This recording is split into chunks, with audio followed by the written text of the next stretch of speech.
Get ready to enter the Thrive Time Show. We started from the bottom, now we here. We started from the bottom and we'll show you how to get here. Started from the bottom, now we here. We started from the bottom, now we here. We started from the bottom, now we're on the top. Teaching you the systems to get what we got. Colton Dixon's on the hooks, I break down the books. Z's bringing some wisdom and the good looks. As the father of five, that's why I'm alive. So if you see my wife and kids, please tell them hi. It's the C&Z up on your radio. And now 3, 2, 1, here we go. We started from the bottom, now we here. We started from the bottom and we'll show you how to get. We are here today with Michalec. Sir, it is always a pleasure to have you on Thrive. I appreciate you being here. Hey, thanks for having me. Now, I don't want to be your I don't want to oversell here, but I am kind of your hype man, you know? But you are one of the top pharmaceutical salespeople in the region. And I say top because I know doctors all over the place, up and down the Midwest, and people know who you are. Attorneys are now saying, I want to meet this guy. Could I learn how he does it? I've had other pharmaceutical reps go, do you know Mickey? And I don't know if it's because you're 7 feet tall or if it's because you're doing well, but either way, people know you, you're doing well, providing for your family. And so today we're talking about sales and what sales is not. Because you're one of the top salespeople out there, and so we're going to talk about what sales is not. Again, Mickey Michalec, top pharmaceutical sales rep. So here we go. 1, sales is not, it's not for good talkers only. A lot of people think, well, he's a good talker. Now, Jerry Vass, the author of Soft Selling in a Hard World, he says, good talkers often choose to become sales professionals. Unfortunately, they don't understand that selling well means listening well. What are we talking about here? Sales is not, just for good talkers. Talk to me about sales. Why is it just not for good talkers? Well, I love it when people bring up that, he's a talker. He'd be great in sales. Because I think if you're a talker, then you'll just talk to anybody. And the problem with sales and being a good talker is you've got to understand what the need is before you can provide the value. And so you have to know what they're looking for before you can allow them the opportunity to get what you have. It seems like, you're talking to this person over here and you kind of almost have to, if you're not careful, you have no idea what this person needs. But if you can ask them enough questions and find out specifically, where their heart is and what their needs are, then you can sell a solution to their problem. But you have to find out where their heart is or what their need is, right?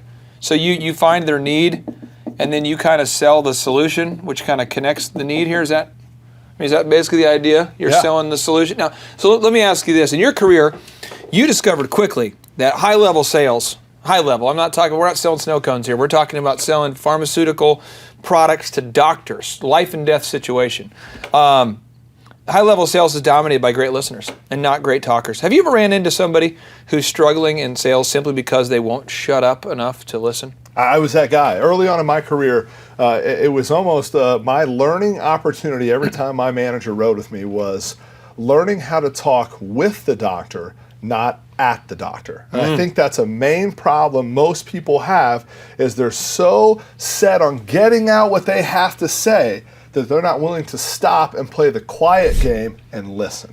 It was told to me one time by one of my mentors. He said, what you're doing is you're vomiting on the desk of the person that you're talking to. And I'm like, vomiting? And he's like, you're bleh. And then they're like, gross, and they're done talking to you. And he's like, that's how you have to view it. If you're just spewing data and knowledge. Yeah. And he told me 70-30 rule. The person that you're talking to, connecting with, the person you're trying to sell something to, they need to talk 70% of the time. Yeah. Did you agree with that? I agree, and we do that by playing the quiet game. And I'm going to ask you a couple awkward questions. I'm going to throw it out there. Know that this is going to be awkward. Awkward. Okay. And I'm going to make it uncomfortable so we can feel the tension and we can learn what it's like to be quiet and feel that silence. Okay. Hard question number 1. How much money do you make? It's about $54,000 a month. Is your home life good? I would say, from my perspective, yes. I think my wife would say needs improvement. Are you Republican or Democrat?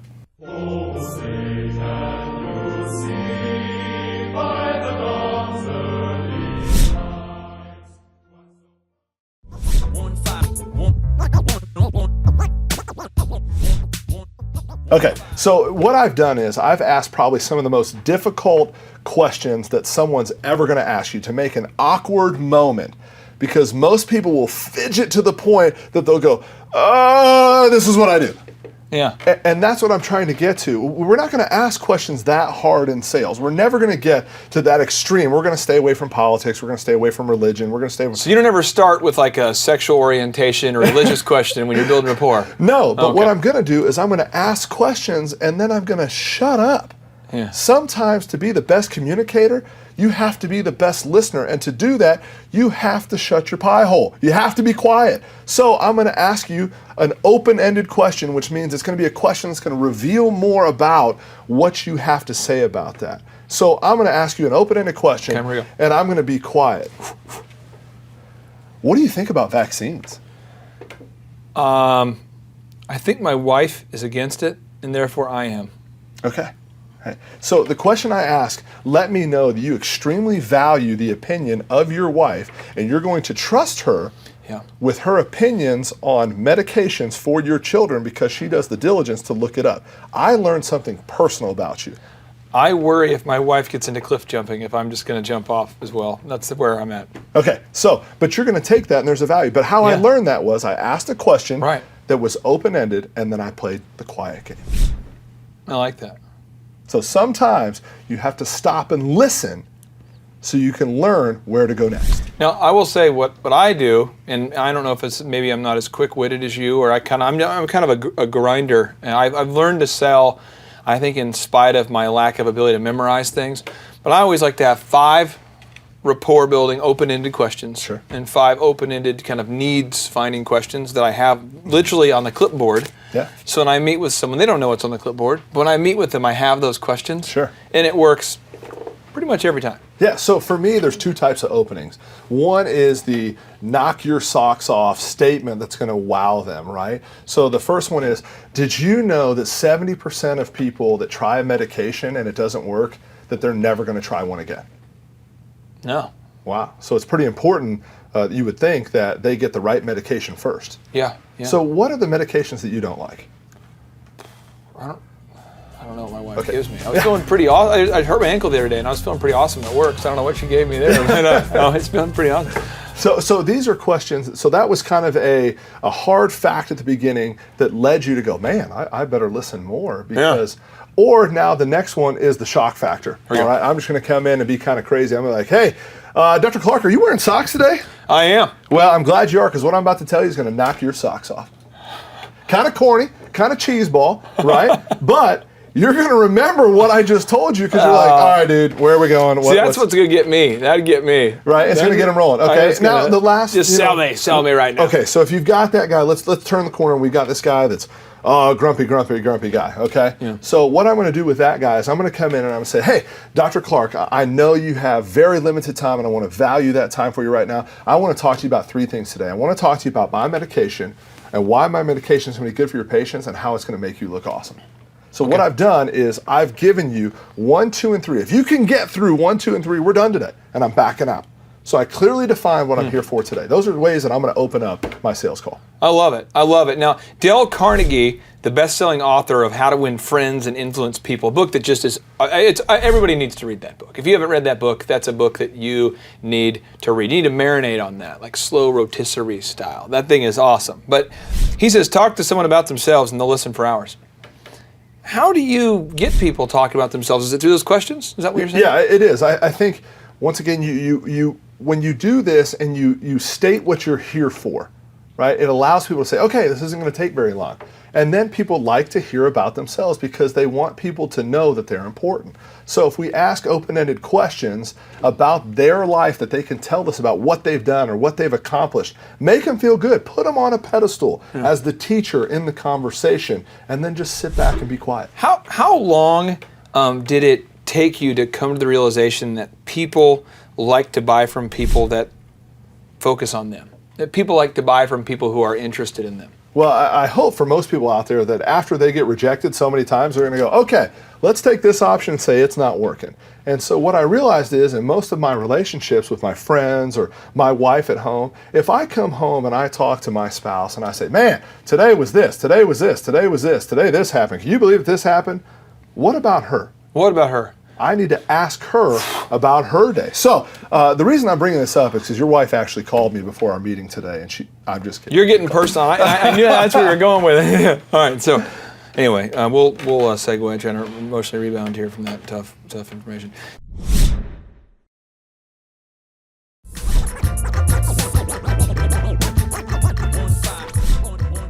So let me ask you this. So most sales books teach us that we should get the buyer talking 70% of the time or more.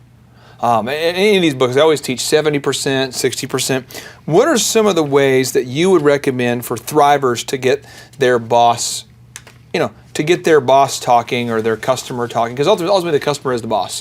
What would you do to recommend? They do recommend to kind of get somebody talking. Man, a great exercise that I love to do is I love to ask people that know me well these simple questions.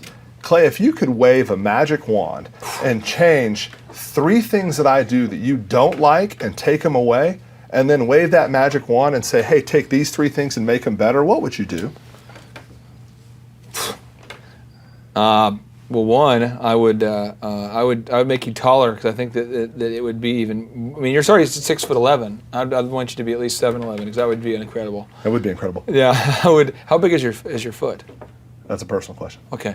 Well, so I don't know. I would definitely go taller, and then just more of the awesomeness as you. And then in terms of changing, I don't know. I could minimize, man. I sometimes you're just too awesome and it's overwhelming. So that is for someone that knows you well, for someone that you don't have a great relationship with, and you want to go to that boss. So ask them for one thing. If there's one thing that you could have me stop doing in my sales call, and one thing that you could have me emphasize more on, what would those things be? Now, it seems like you also do that with the doctors when you're selling directly to them. You might say, well, what can we do to improve our service? Sure. If somebody's upset or if you're not getting their business, you'll ask them that, right? Yeah, I think you talk about what can we do to improve, but you also highlight the points of what you do well. So that kind of sandwich approach, you highlight what you do well. Hey, how'd that work out for that patient? I really worked hard to get that for him. Did I get that the other night when I came by at 6 o'clock? And by the way, I know we had to wait a little bit for that, so I do want to let you know that your opinion that you gave me the other day has actually helped improve our business, so thank you. Now, sales is not just for good talkers. We know that. Yeah. Now, we also know this, though. Sales is, point number 2, sales is not about who can be the most aggressive. Who can be the craziest Viking on the phone. Jerry Vass, the author of Soft Selling in a Hard World, he says, selling is problem solving, not hustling. Aggressiveness propels you into the mean streets, but ruins sales. Mickey, how have you been able to learn this concept over the years? Because you're an aggressive guy. Sure. How do you balance being persistent with being overly aggressive? How do you do that? Yeah, well, I'm going to go back to early in my career, probably the 3rd year that I was in, and I was selling a product that had multiple competitors.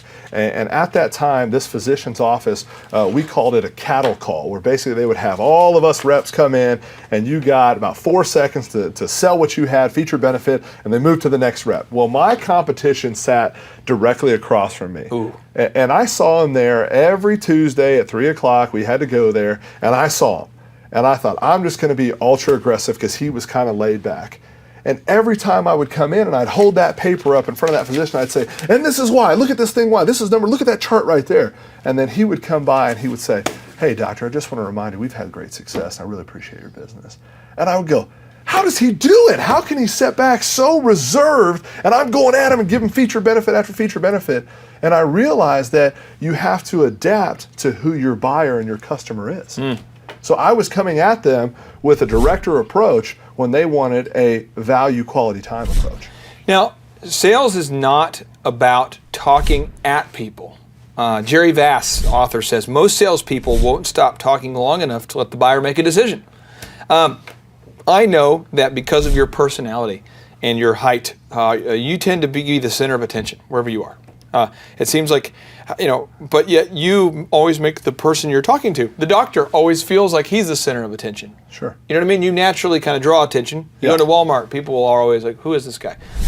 How are you able to do that? How are you able to put the center of attention back off yourself, but onto the client or the prospect? Well, it's a mentality first, and that's that mentality that no one cares about you till you care about them. So ask them about them, invest in their life, talk to them about what's important to them, and then take the student approach, make them the teacher, and say, hey, I've heard you had a lot of great success here, and a lot of the other physicians in town really look at you as kind of a thought leader in that. Can you tell me maybe why you've had great success? Quiet and listen.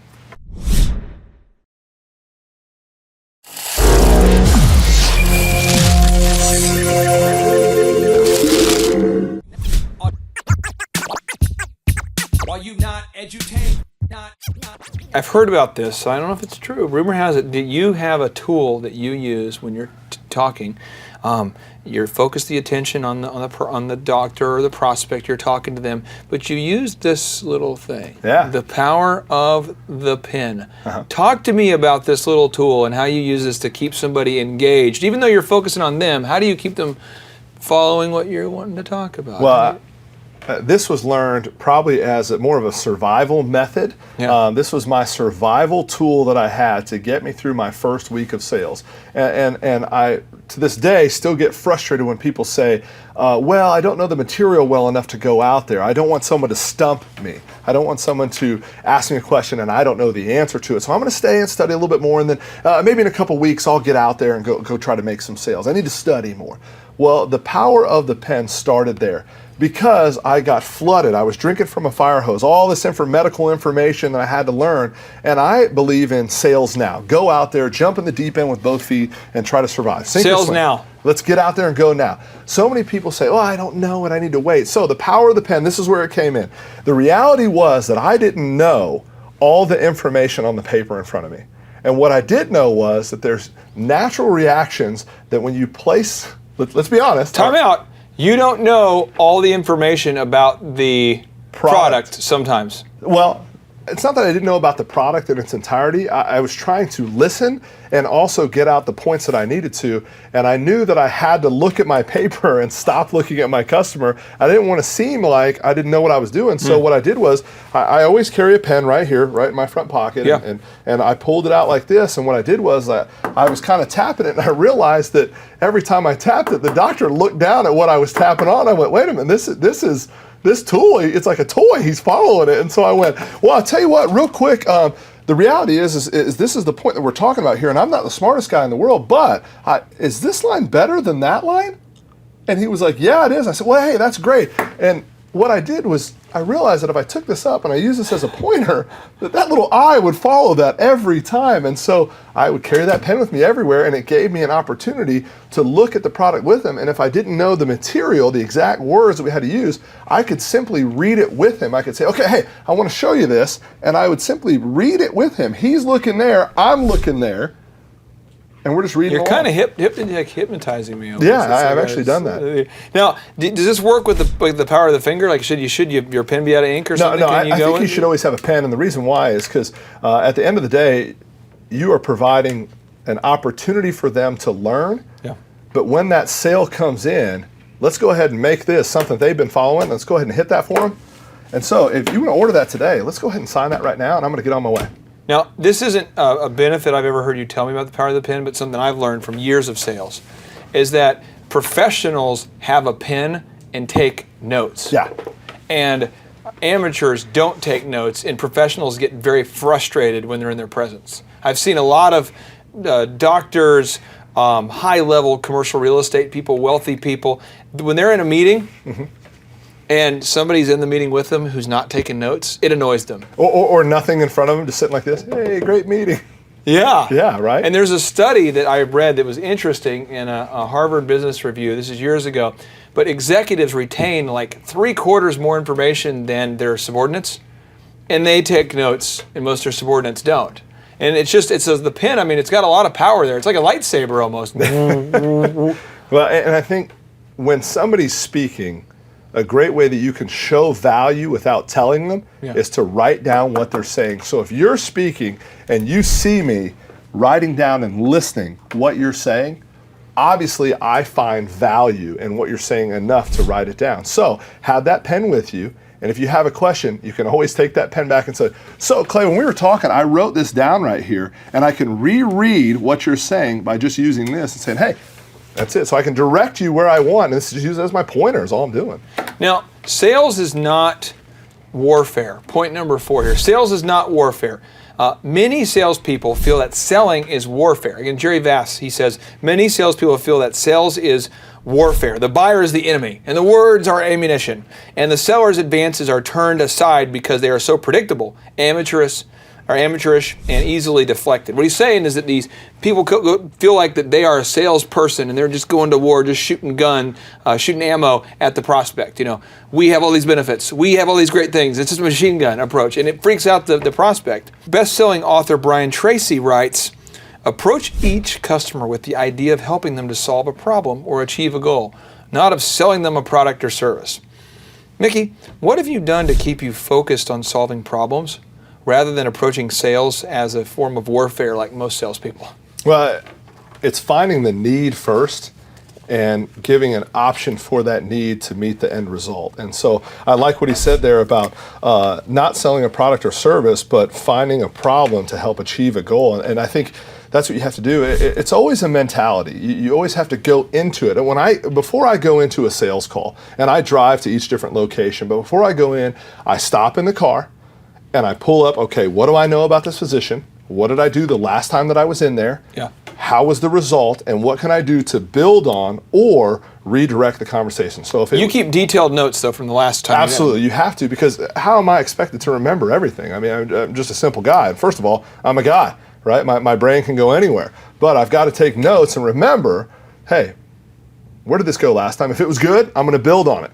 It's the call continuum. We continue the call from last time.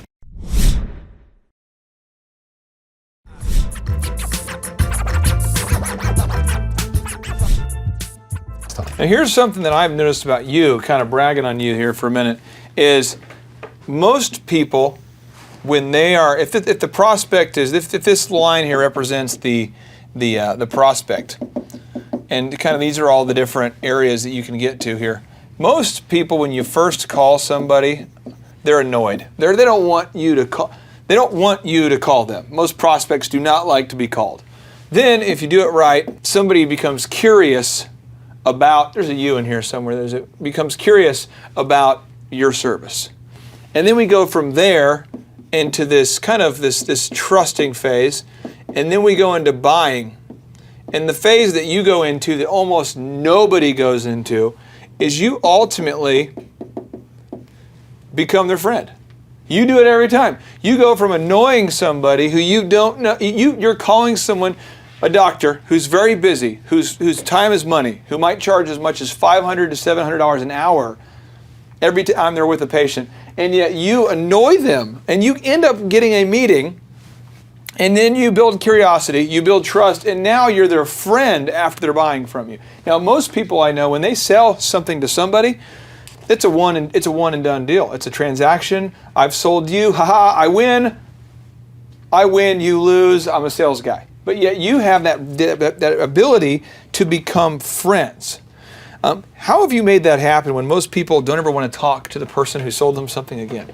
Well, first of all, if I come to call on you and you seem annoyed by me, I'm going to back away. Mm-hmm. I choose my battles when they're appropriate. Okay. If that's a time where I can go in and get business from you, I'm going to do that. If not, I'm going to go back and find another customer at that time. But if you have that one person you constantly wants to do, that you want to get that sale from, but they are giving you every possible answer, I'm a firm believer in becoming a chameleon. If you want to know what they're interested in, first of all, you have to ask, and you have to ask on a personal level. Get to know the customer as a person before you get to know the person as a buyer. Right? So if I can understand the motive behind why they want to buy that, then I know them as a person and I can help fulfill that need. Because if you're a person that's buying it just because someone told you to buy it, that's not a return customer. If you're a person that's buying it because you've researched it for a year now, and you feel it's a valuable product to buy, I want to be that person that's going to say, hey, when I've looked at something for a long time, you're the guy I go to because you're going to shoot me straight. and then you always exceed their expectation after they buy. Yeah. So even if they buy because your product's better or because you've won them over and they believe in your product, then you always exceed their expectation. Yeah, and I think because I want to care about somebody. At the end of the day, this is a personal preference of mine. When I die and someday somebody reads that obituary, I want them to say, Mickey put pen to paper. He was a guy, when he said he was going to do it, he did it. And I think so many people just say, yeah, we'll get that taken care of for you. And all of a sudden they go on their way and they either mail it or they just send them something. But I want to go back. The art of the handwritten letter is gone. It's something that's not there anymore. I'll tell you right now, the majority of people that have the money to buy a product come from a time where a valuable relationship, a personal relationship, meant more than just a person off the street. So how many times have people at home stopped and just written 3 sentences? Hey, I really appreciated seeing you today. Thanks for telling me about your son at college. I can't wait to talk to you again. Mickey. That little step right there took it to a personal level. They got a handwritten note. People don't go through those and just throw those away. They set them on the counter for a little bit.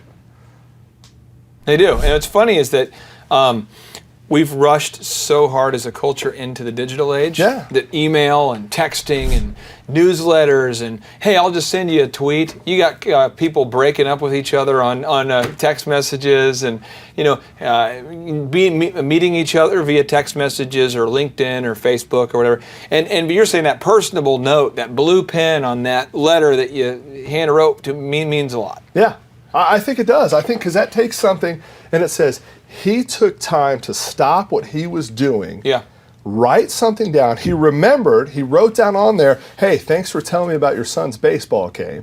And then he put it in the mail with a stamp, old fashioned. And that person's going to say, you know what? Nobody does that anymore. What's different about him?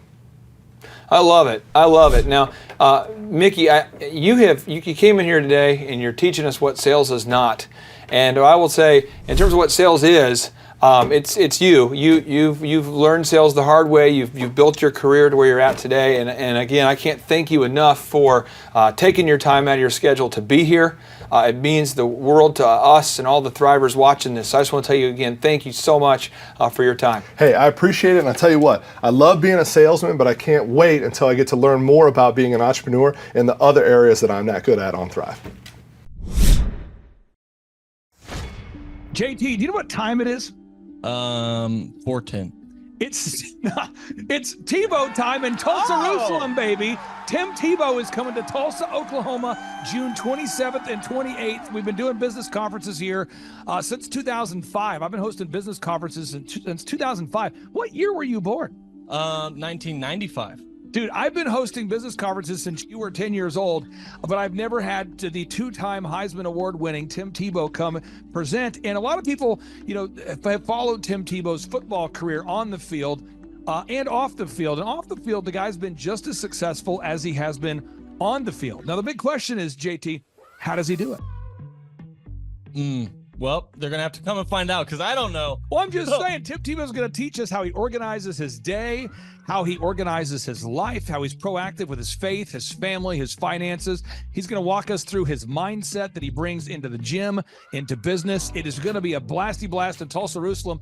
Also, this is the first Thrive Time Show event that we've had where we're going to have a man who has built a $100 million net worth. Wow. Who'll be presenting. Now, we've had a couple presenters that have had $1 billion net worth in some like real estate sort of things. Yeah. But this is the first time we've had a guy who's built a service business and he's built over $100 million net worth in the service business. It's the yacht driving, multi-state living guru of franchising. Peter Taunton will be in the house. This is the founder of Snap Fitness, the guy behind 9 Round Boxing. He's going to be here in Tulsa, Jerusalem, Oklahoma, June 27th and 28th. JT, why should everybody want to hear what Peter Taunton has to say? Oh, because he's incredible. He's just a fountain of knowledge. He is awesome. He has inspired me listening to him talk. And not only that, he also has He practices what he teaches, so he's a real teacher. He's not a fake teacher like business school teachers. So you got to come learn from him. Also, let me tell you this, folks. I don't want to get this wrong, because if I get it wrong, someone's going to say, you screwed that up, buddy. So Michael Levine, this is Michael Levine. He's going to be coming. You say, who's Michael Levine? I don't want to get this wrong. This is the PR consultant of choice for Michael Jackson, for Prince, for Nike, for Charlton Heston, for Nancy Kerrigan, 34 Grammy Award winners, 43 New York Times best-selling authors he's represented, including pretty much everybody you know who's been a super celebrity. This is Michael Levine, a good friend of mine. He's going to come and talk to you about personal branding and the mindset needed to be super successful. The lineup will continue to grow. We have hit Christian recording artist Colton Dixon in the house. Now, people say, Colton Dixon's in the house? Yes, Colton Dixon's in the house. So if you like top 40 Christian music, Colton Dixon's going to be in the house performing. The lineup will continue to grow each and every day. We're going to add more and more speakers to this all-star lineup. But I encourage everybody out there today, get those tickets today. Go to thrivetimeshow.com. Again, that's thrivetimeshow.com. And some people might be saying, well, how do I do it? What do I do? How does it work? You just go to thrivetimeshow.com. Let's go there now. We're feeling the flow. We're going to thrivetimeshow.com. Again, you just go to thrivetimeshow.com. You click on the business conferences button, and you click on the request tickets button right there. The way I do our conferences is we tell people it's $250 to get a ticket. Yep. Or whatever price that you can afford. And the reason why I do that is I grew up without money. JT, you're in the process of building a super successful company. Did you start out with $1 million in the bank account? No, I did not. Nope, did not get any loans, nothing like that. Did not get an inheritance from parents or anything like that. I had to work for it, and I'm super grateful. I came to a business conference. That's actually how I met you, met Peter Taunton. I met all these people. So if you're out there today and you want to come to our workshop, again, you just got to go to thrivetimeshow.com. You might say, well, when's it going to be? June 27th and 28th. You might say, well, who's speaking? We already covered that. You might say, where's it going to be? It's going to be in Tulsa, Jerusalem, Oklahoma. And so it says Tulsa, Jerusalem. I'm really trying to rebrand Tulsa as Tulsa, Jerusalem, sort of like the Jerusalem of America. But if you type in Thrive Time Show and Jinx, you can get a sneak peek or a look at our office facility. This is what it looks like. This is where you're headed. It's going to be a blasty blast. You can look inside, see the facility. We're going to have hundreds of entrepreneurs here. It is going to be packed. Now, for this particular event, folks, the seating is always limited because my facility isn't a limitless convention center. You're coming to my actual home office, and so it's going to be packed. So when? June 27th and 28th.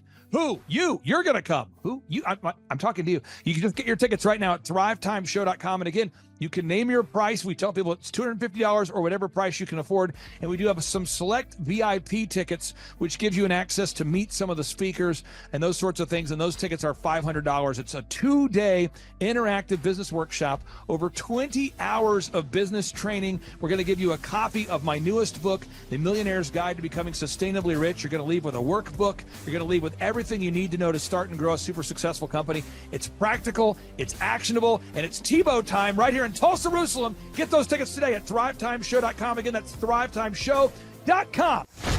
Hello, I'm Michael Levine, and I'm talking to you right now from the center of Hollywood, California, where I have represented over the last 35 years 58 Academy Award winners, 34 Grammy Award winners, 43 New York Times bestsellers. I've represented a lot of major stars, and I've worked with a lot of major companies. And I think I've learned a few things about what makes them work and what makes them not work. Now, why would a man living in Hollywood, California, in the beautiful sunny weather of LA, come to Tulsa? Because last year I did it, and it was damn exciting. Clay Clark has put together an exceptional presentation, really life-changing, and I'm looking forward to seeing you then. I'm Michael Levine. I'll see you in Tulsa. James, did I tell you my good friend John Lee Dumas is also joining us at the in-person 2-day interactive Thrive Time Show Business Workshop? That Tim Tebow and that Michael Levine will be at. Have I told you this? You have not told me that. Oh, he's coming all the way from Puerto Rico. This is John Lee Dumas, the host of the chart-topping EOFire.com podcast. He's absolutely a living legend. This guy started a podcast after wrapping up his service in the United States military, and he started recording this podcast daily in his home. to the point where he started interviewing big-time folks like Gary Vaynerchuk, like Tony Robbins, and he just kept interviewing bigger and bigger names, putting out shows day after day. And now he is the legendary host of the EO Fire podcast, and he's traveling all the way from Puerto Rico to Tulsa, Oklahoma to attend the in-person June 27th and 28th Thrive Time Show 2-day interactive business workshop. If you're out there today, folks, you've ever wanted to grow a podcast, a broadcast, you want to improve your marketing, if you've ever wanted to improve your marketing, your branding, if you've ever wanted to increase your sales, you want to come to the 2-day interactive June 27th and 28th Thrive Time Show Business Workshop featuring Tim Tebow, Michael Levine, John Lee Dumas, and countless big-time, super successful entrepreneurs. It's going to be life-changing. Get your tickets right now at thrivetimeshow.com. James, what website is that? thrivetimeshow.com. James, one more time with more enthusiasm. thrivetimeshow.com. Shine, everything rides on tonight. Even if I got 3 strikes, I'ma go for it. This moment, we own it. I'm not to be played with because it could get dangerous. See these people I ride with. This moment, we own it. Thrive Time Show 2-day interactive business workshops are the world's highest rated and most reviewed business workshops because we teach you what you need to know to grow. You can learn the proven 13-point business systems that Dr. Zellner and I have used over and over to start and grow successful companies. I mean, we get into the specific steps on what you need to do to optimize your website. We're going to teach you how to fix your conversion rate. We're going to teach you how to do a social media marketing campaign that works. How do you raise capital? How do you get a small business loan? We teach you everything you need to know here during a 2-day, 15-hour workshop. It's all here for you. You work every day in your business, but for 2 days you can escape and work on your business and build these proven systems so now you can have a successful company that will produce both the time freedom and the financial freedom that you deserve. You're going to leave energized, motivated, but you're also going to leave empowered. The reason why I've built these workshops is because as an entrepreneur, I always wish that I had this. And because there wasn't anything like this, I would go to these motivational seminars, no money down, real estate, Ponzi scheme, get motivated seminars, and they would never teach me anything. It was like you went there and you paid for the big chocolate Easter bunny, but inside of it, it was a hollow nothingness. And I wanted the knowledge, and they're like, oh, but we'll teach you the knowledge after our next workshop.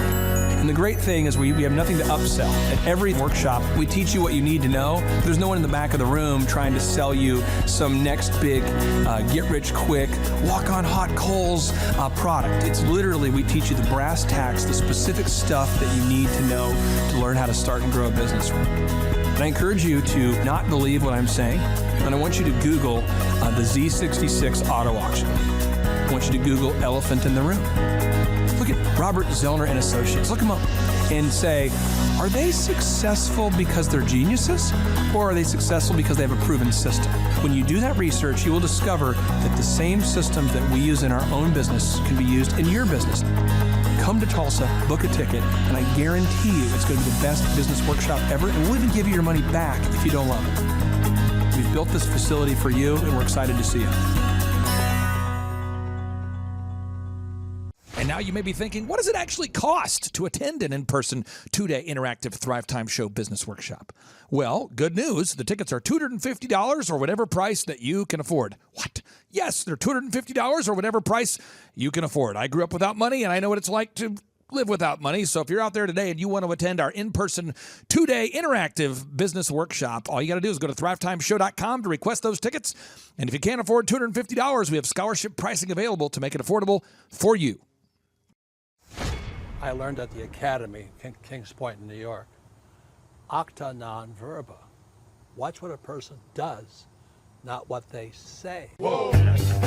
Good morning, good morning, good morning. Robert Kiyosaki, the Rich Dad Radio Show. Today I'm broadcasting from Phoenix, Arizona, not Scottsdale, Arizona. They're close, but they're completely different worlds. And we have a special guest today. Definition of intelligence is if you agree with me, you're intelligent. And so this gentleman is very intelligent. I've done his show before also, but very seldom do you find somebody who lines up on all counts. And it's a Mr. Clay Clark. He's a friend of a good friend, Eric Trump. But we're also talking about money, bricks, and how screwed up the world can get in a few and a half hour. So Clay Clark is a very intelligent man, and there's so many ways we could take this thing. But I thought, since you and Eric are close, Trump, what were you saying about what Trump can't, what Donald, who's my age, and I can say or cannot say? First of all, I have to honor you, sir. I want to show you what I did to one of your books here. There's a guy by the name of Jeremy Thorne, who was my boss at the time. I was 19 years old, working at Faith Highway. I had a job at Applebee's, Target, and DirecTV. And he said, "Have you read this book, Rich Dad, Poor Dad?" And I said, "No." And my father, may he rest in peace, he didn't know these financial principles. So I started reading all of your books and really devouring your books. And I went from being an employee to self-employed, to the business owner, to the investor. And I owe a lot of that to you. And I just wanted to take a moment to tell you, thank you so much for allowing me to achieve success. And then I'll tell you all about Eric Trump. But I just want to tell you, thank you, sir, for changing my life. But not only that, Clay, thank you, but you become an influencer. More than anything else, you've evolved into an influencer where your word has more and more power. So that's why I congratulate you on becoming. Because as you know, there's a lot of fake influencers out there too, or bad influencers. Yeah. So anyway, I'm glad you and I agree so much, and thanks for reading my books. Yeah. That's the greatest thrill for me today. Not a thrill, but recognition is when people, young men especially, come up and say, "I read your book, changed my life. I'm doing this, I'm doing this, I'm doing this." I learned at the Academy, Kings Point in New York, acta non verba. Watch what a person does, not what they say. Whoa. Hey, I'm Ryan Wimpy. I'm originally from Tulsa, born and raised here. I went to a small private liberal arts college and got a degree in business. And I didn't learn anything like they're teaching here. I didn't learn linear workflows. I learned stuff that I am not using, and I haven't been using for the last 9 years. So what they're teaching here is actually way better than what I got at business school. And I went what was actually ranked as a very good business school. The linear workflow for us and getting everything out on paper and documented is really important. Like we have workflows that are kind of all over the place, so having linear workflow and seeing that mapped out on multiple different boards is pretty awesome. That's really helpful for me. The atmosphere here is awesome. I definitely just stared at the walls, figuring out how to make my facility look like this place. This place rocks. It's invigorating. The walls are super, it's just very cool. The atmosphere is cool. The people are nice. It's a pretty cool place to be. Very good learning atmosphere. I literally want to model it and steal everything that's here at this facility and basically create it just on our business side.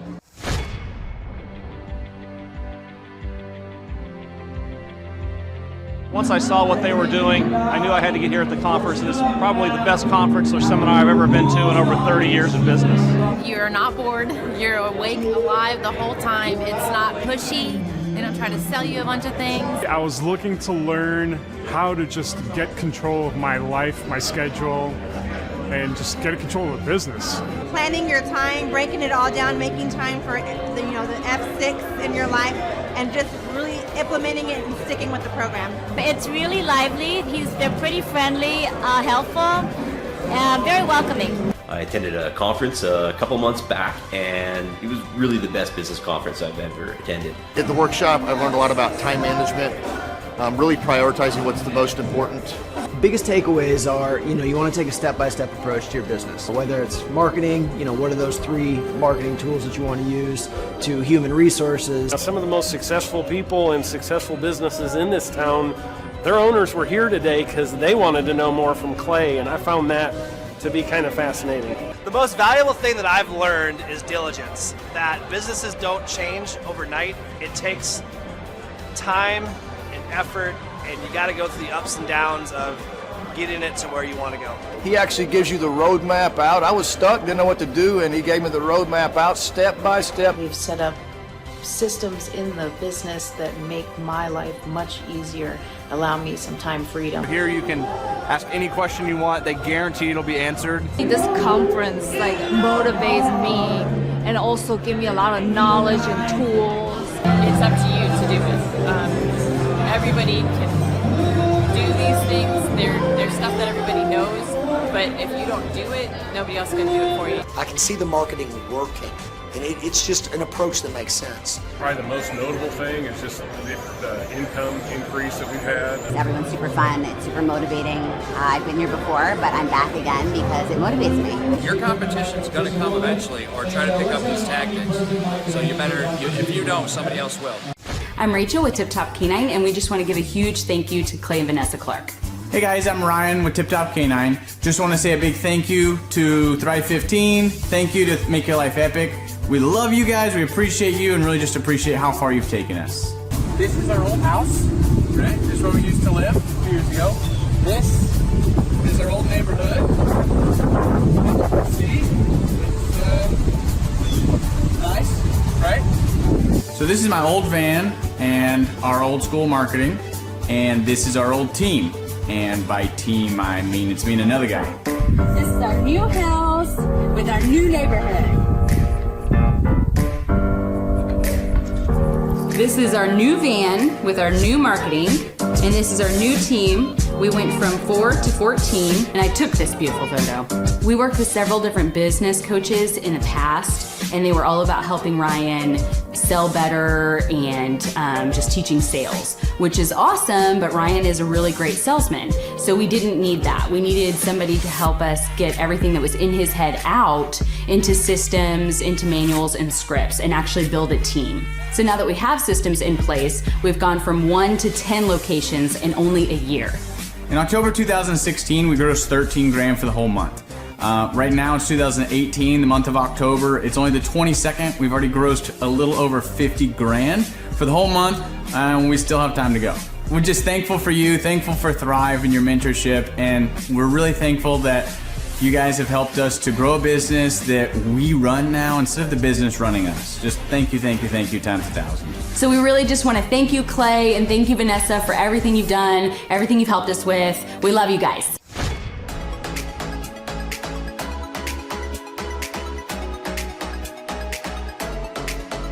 If you decide to not attend the Thrive Time workshop, you're missing out on a great opportunity. The atmosphere of Clay's office is very lively. You can feel the energy as soon as you walk through the door, and it really got me and my team very excited.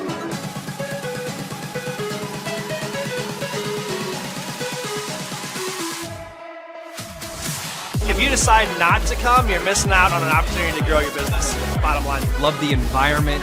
I love the way that Clay presents and teaches. It's a way that not only allows me to comprehend what's going on, but he explains it in a way to where it just makes sense. The SEO optimization, branding, marketing. I've learned more in the last 2 days than I have the entire 4 years of college.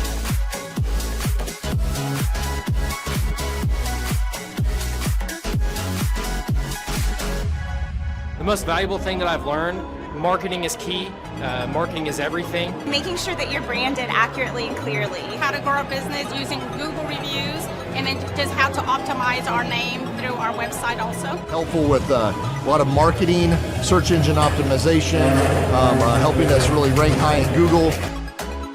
The biggest thing I needed to learn was how to build my foundation, how to systemize everything and optimize everything, build my SEO. How to become more organized, more efficient. How to make sure the business is really there to serve me as opposed to me constantly being there for the business. New ways of advertising my business, as well as recruiting new employees. Group interviews, number one. Before we felt like we were held hostage by our employees. Group interviews has completely eliminated that because you're able to really find the people that would really be the best fit. Hands-on, how to hire people, how to deal with human resources, a lot about marketing, and overall just how to structure the business, how it works for me, and also then how that can translate into working better for my clients. The most valuable thing I've learned here is time management. I like the 1 hour of doing your business is real critical if I'm going to grow and change. Clay really teaches you how to navigate through those things and not only find freedom, but find your purpose in your business and find the purposes for all those other people that directly affect your business as well. Everybody. Everyone needs to attend the conference because you get an opportunity to see that it's real.